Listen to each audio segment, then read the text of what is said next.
धृतराष्ट्र बोले, हे संजय, धर्म भूमि कुरुक्षेत्र में इकट्ठे हुए युद्ध की इच्छा वाले मेरे और पांडु के पुत्रों ने क्या किया। इस पर संजय बोले, उस समय राजा दुर्योधन ने व्यूह रचना युक्त पांडवों की सेना को देखकर और द्रोणाचार्य के पास जाकर यह वचन कहा, हे आचार्य, आपके बुद्धिमान शिष्य द्रुपद पुत्र धृष्टद्युम्न द्वारा व्यूहकार खड़ी की हुई पांडु पुत्रों की इस बड़ी भारी सेना को देखिए। इस सेना में बड़े बड़े धनुष वाले युद्ध में भीम और अर्जुन के समान बहुत से शूरवीर हैं, जैसे सात्यकी और विराट तथा महारथी राजा द्रुपद और धृष्टकेतु, चेकितान तथा बलवान काशीराज पुरोजित, कुंती भोज और मनुष्यों में श्रेष्ठ शैव्य और पराक्रमी युधामन्यु तथा बलवान उत्तमौजा सुभद्रा पुत्र अभिमन्यु और द्रौपदी के पांचों पुत्र, ये सभी महारथी हैं। हे ब्राह्मण श्रेष्ठ, हमारे पक्ष में भी जो जो प्रधान हैं उनके आप समझ लीजिए। आपके जानने के लिए मेरी सेना के जो जो सेनापति हैं उनको कहता हूँ। एक तो स्वयं आप और पितामह भीष्म तथा कर्ण और संग्राम विजयी कृपाचार्य तथा वैसे ही अश्वत्थामा विकर्ण और सोमदत्त का पुत्र भूरिश्रवा तथा और भी बहुत से सूरवीर अनेक प्रकार के शस्त्र अस्त्रों से युक्त मेरे लिए जीवन की आशा को त्यागने वाले सब के सब युद्ध में चतुर है। भीष्म पितामह द्वारा रक्षित हमारी वह सेना सब प्रकार से अजय है और भीम द्वारा रक्षित इन लोगों की यह सेना जीतने में सुगम है। इसलिए सब मोर्चों पर अपनी अपनी जगह स्थित रहते हुए आप लोग सब के सब ही निसंदेह भीष्म पितामह की ही सब ओर से रक्षा करे। इस प्रकार द्रोणाचार्य से कहते हुए दुर्योधन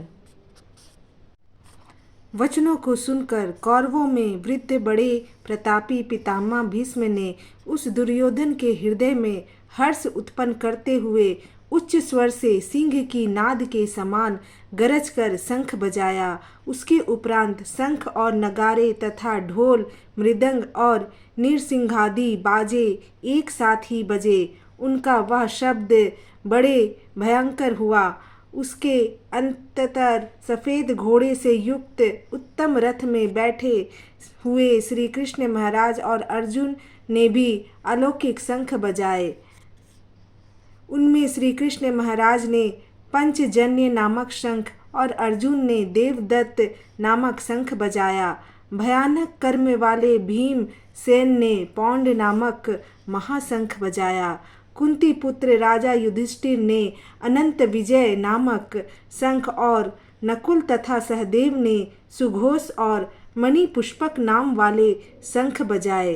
श्रेष्ठ धनुष वाले काशीराज और महारथी शिखंडी और धृष्टद्युम्न तथा राजा विराट और अजय सात्यकी तथा राजा द्रुपद और द्रौपदी के पांचों पुत्र और बड़ी भुजा वाले सुभद्रा पुत्र अभिमन्यु, इन सब ने हे राजन अलग अलग शंख बजाए और उस भयानक शब्द ने आकाश और पृथ्वी को भी शब्दायमान करते हुए धृतराष्ट्र पुत्रों के हृदय विदीर्ण कर दिए।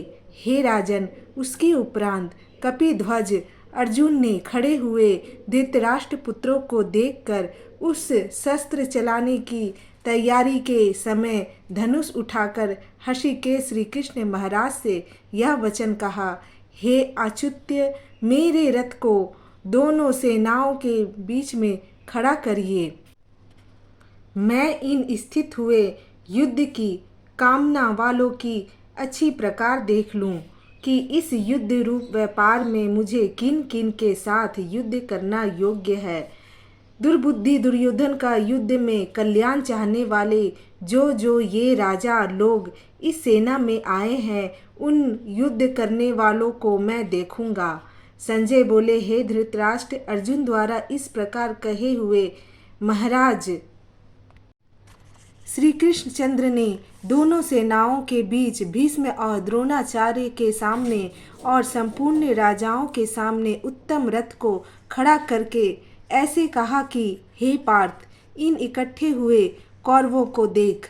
उसके उपरांत पृथापुत्र अर्जुन ने उन दोनों ही सेनाओं में स्थित हुए पिता के भाइयों को, पितामहों को, आचार्यों को, मामाओं को, भाइयों को, पुत्रों को, पौत्रों को तथा मित्रों को, ससुरों को और सुहृदों को भी देखा। इस प्रकार उन खड़े हुए संपूर्ण बंधुओं को देखकर वे अत्यंत करुणा से युक्त हुए।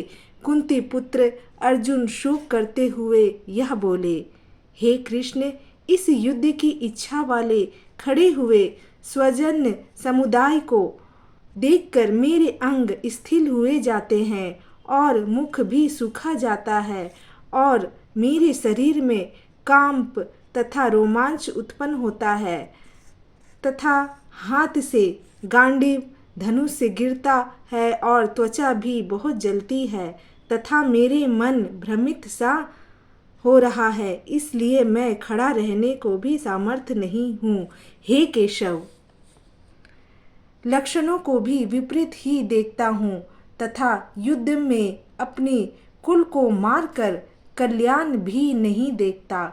हे कृष्ण, मैं विजय नहीं चाहता और राज्य तथा सुखों को भी नहीं चाहता। हे गोविंद, हमारे राज्य से क्या प्रयोजन है अथवा भोगों से और जीवन से भी क्या प्रयोजन है, क्योंकि हमें जिनके लिए राज्य, भोग और सुखादिक इच्छित है वे ही यह सब धन और जीवन की आशा को त्याग कर युद्ध में खड़े हैं, जो कि गुरुजन, ताऊ, चाचे, लड़के और वैसे ही दादा, मामा, ससुर, पोते, साले तथा और भी संबंधी लोग हैं। इसलिए हे मधुसूदन, मुझे मारने पर भी अथवा 3 लोक के राज्य के लिए भी मैं इन सबको मारना नहीं चाहता। फिर पृथ्वी के लिए तो कहना ही क्या। हे जनार्दन, धृतराष्ट्र के पुत्रों को मार कर भी हमें क्या प्रसन्नता होगी। इन आततातियों को मार कर तो हमें पाप ही लगेगा। इससे हे माधव, अपने बांधव धृतराष्ट्र के पुत्रों को मारने के लिए हम योग्य नहीं हैं, क्योंकि अपने कुटुंब को मारकर हम कैसे सुखी होंगे। यद्यपि लोभ से भ्रष्ट चित्त हुए ये लोग कुल के नाशकृत दोष को और मित्रों के साथ विरोध करने में पाप को नहीं देखते हैं, परंतु हे जनार्दन, कुल के नाश करने से होते हुए दोष को जानने वाले हम लोग को इस पाप से हटने के लिए क्यों नहीं विचार करना चाहिए, क्योंकि कुल के नाश होने से सनातन कुल धर्म नष्ट हो जाते हैं। धर्म के नाश होने से संपूर्ण कुल को पाप भी बहुत दबा लेता है तथा हे कृष्ण, पाप के अधिक बढ़ जाने से कुल की स्त्रियां दूषित हो जाती हैं और हे वाष्णेय, स्त्रियों के दूषित होने पर वर्ण संकर उत्पन्न होता है और वह वर्ण संकर कुल घातियों को और कुल को नरक में ले जाने के लिए ही होता है। लोप हुई पिंड और जल की क्रिया वाले इनके पितर लोग भी गिर जाते हैं और इन वर्ण संकर कारक दोषों से कुल घातियों के सनातन कुल धर्म और जाति धर्म नष्ट हो जाते हैं तथा हे जनार्दन, नष्ट हुए कुल धर्म वाले मनुष्यों का अनंत काल तक नरक में वास होता है, ऐसा हमने सुना है।